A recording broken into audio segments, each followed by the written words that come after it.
한국인과 네안데르탈인. 60. 나도 네안데르탈인. 2. 북경 원인 등장. 1929년 데이비드 블랙 박사가 북경 인근의 주구점 동굴에서 북경 원인을 발견함에 따라 인간의 진화가 중앙아시아에서 시작되었다는 가설이 힘을 받기 시작했다.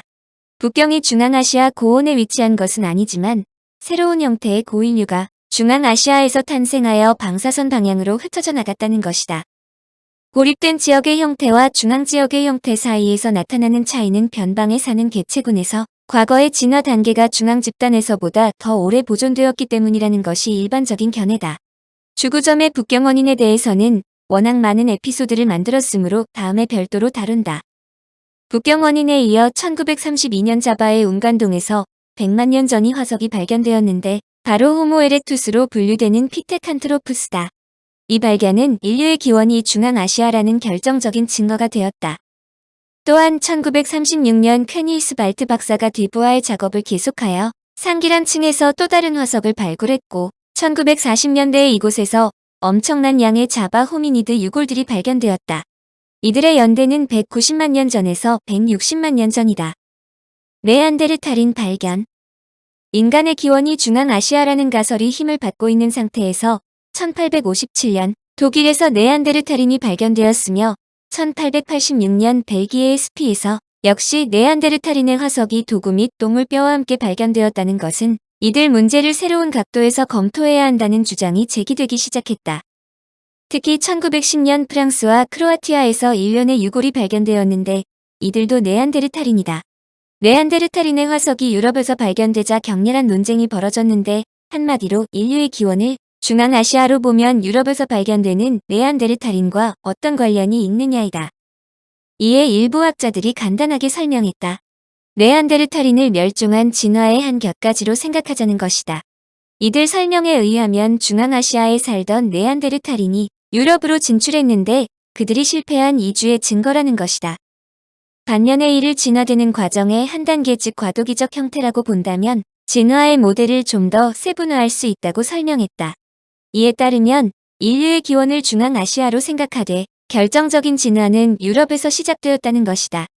이들 논쟁에서 두 곳의 발굴지가 중요한 역할을 했다. 첫째는 필트다운인인데 이는 인간이 중앙아시아 즉 문명화되지 않은 무지몽매한 대륙에서 탄생했다는 것에 심한 불쾌감을 표명하던 유럽인들의 거림직한 기분을 완전히 해소해주는 쾌거였다. 필트다운인은 유럽인들의 흑백 논리에 딱 들어맞았다. 즉 필트다운인이 중앙아시아에서 건너왔다는 것으로 적어도 아프리카는 인류 조상의 기원지는 아니라는 것이다.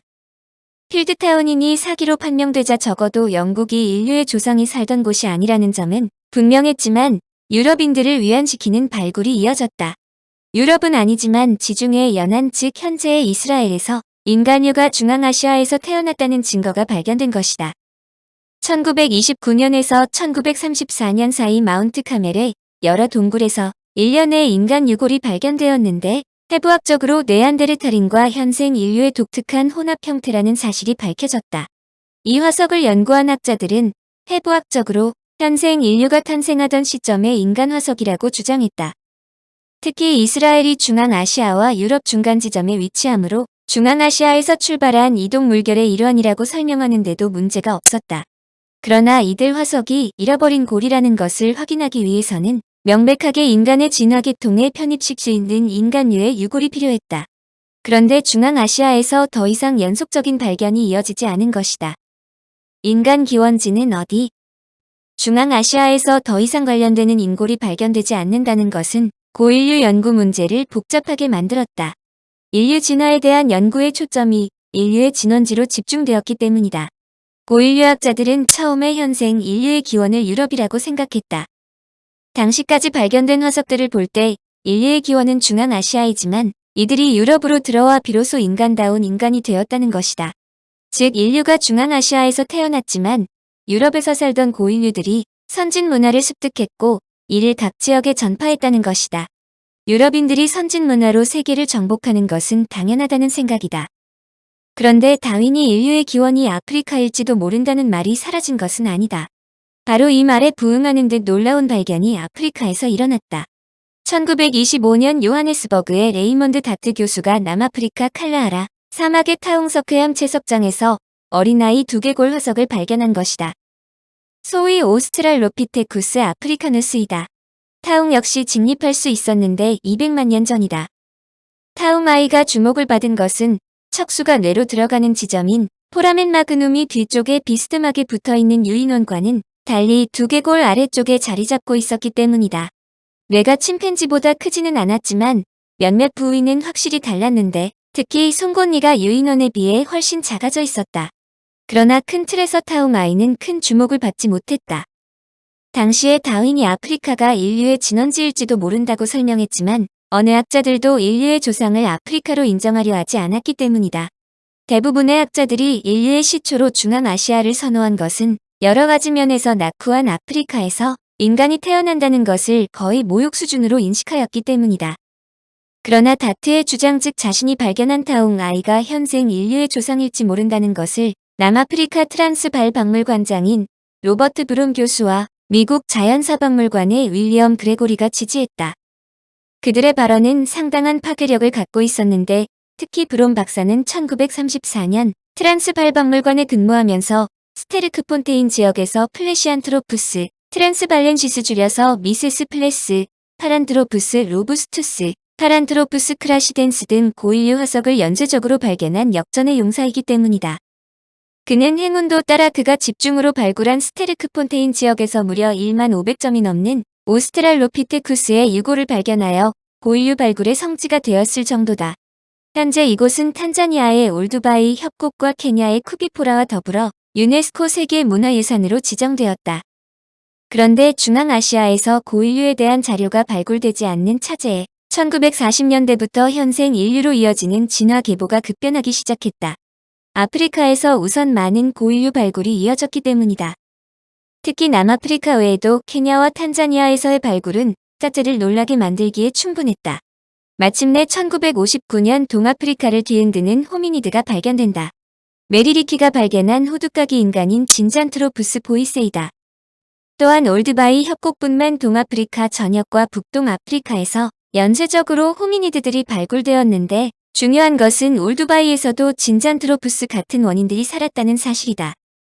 1974년 에티오피아의 하다르에서 도널드 조앤슨이 오스트랄로피테쿠스 아파렌시스 즉 루시를 발굴하여 고고학계를 온통 회오리로 몰아갔다. 이곳에서 총 13명으로 추정되는 수백 점의 호미니드 유골이 발굴되었는데 이 유골들은 어린아이부터 늙은이까지 모든 연령층을 포괄하고 있었다.